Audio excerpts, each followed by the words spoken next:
Pernah nggak sih lo lihat teman lo tiba-tiba flexing di story? Baru join investasi, katanya duitnya bisa balik 2 kali lipat dalam sebulan. Lo jadi mikir, gila, cepet banget. Gue kerja sebulan aja paling dapat UMR. Nah, ini sering banget kejadian.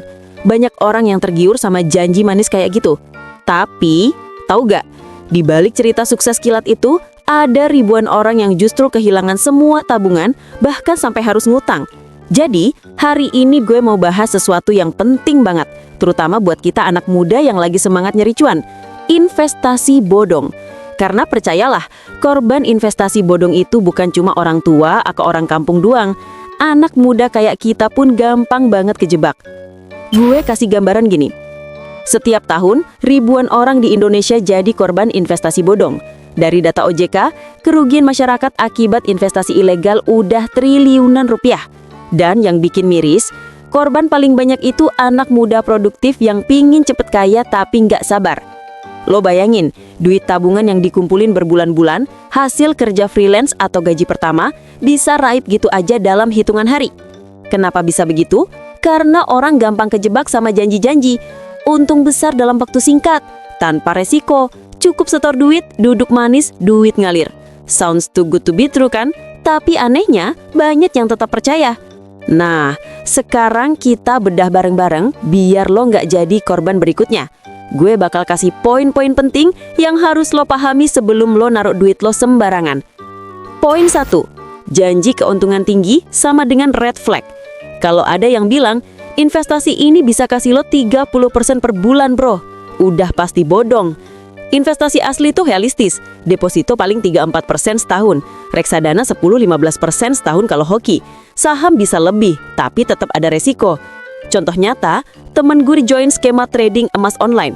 Katanya dalam 3 bulan bisa balik modal 200%.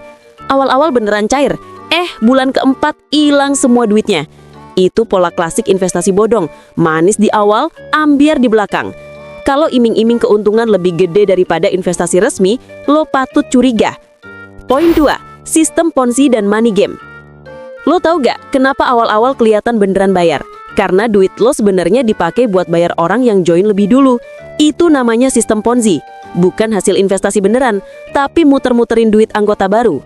Contoh, ada aplikasi investasi koin digital palsu. Setiap orang yang join disuruh ngajak temen. Kalau ada yang join lewat lo dapat bonus, kayak MLM, tapi nggak ada produk nyata. Nah, begitu orang baru udah nggak ada, sistemnya kolaps. Kalau sebuah investasi nyuruh lo cari downline atau ngajak orang, fix, itu money game. Poin 3, tidak ada legalitas OJK.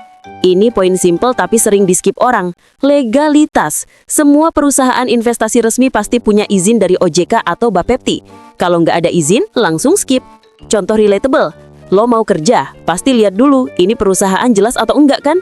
Masa lo naruh duit di tempat yang bahkan nggak punya izin negara? Faktanya, tahun lalu aja OJK nutup ratusan platform ilegal yang ngakunya investasi. Poin 4, FOMO dan mental cepet kaya. Kenapa anak muda gampang kejebak? Karena FOMO. Temen pamer hasil invest, kita nggak mau ketinggalan. Kita mikir, wah kalau gue nggak ikut sekarang, nanti telat dong cuannya. Padahal, justru itu cara mereka jebak lo. Mereka sengaja bikin testimoni biar lo kebakar rasa iri. Contoh, lo lihat influencer pamer saldo ratusan juta dari aplikasi tertentu. Ternyata itu saldo fake yang bisa diedit. Lo keburu setor duit beneran, ujung-ujungnya rugi. Cepet kaya itu mindset berbahaya. Yang kaya beneran tuh hasil konsisten, bukan instan. Poin 5, korban selalu nyalahin orang lain. Ada satu pola unik, begitu ketipu, banyak korban malah nyalahin pemerintah, nyalahin OJK, nyalahin temennya. Padahal, akar masalahnya adalah mereka sendiri tergoda sama keserakahan. Contoh, ada ibu-ibu jual rumah demi ikut investasi arisan online. Pas duitnya hilang, dia nyalahin tetangganya yang ngajak. Tapi faktanya, kalau dari awal pakai logika sehat, udah kelihatan itu scam. Edukasi finansial itu penting banget. Lo harus bisa bedain mana investasi beneran, mana cuma mimpi kosong. Poin 6, pola korban berulang. Ini menarik, meskipun udah sering diberitakan, tetap aja korban baru terus muncul. Kenapa? Karena pelaku selalu ganti baju. Kadang mereka pakai nama kripto, kadang robot trading, kadang tabungan haji. Intinya sama, duit lo diputar-putar sampai habis. Faktanya, modus bisa berubah, tapi logika dasar tetap sama. Kalau nggak ada produk nyata, nggak ada izin dan terlalu indah buat jadi kenyataan, 99% scam.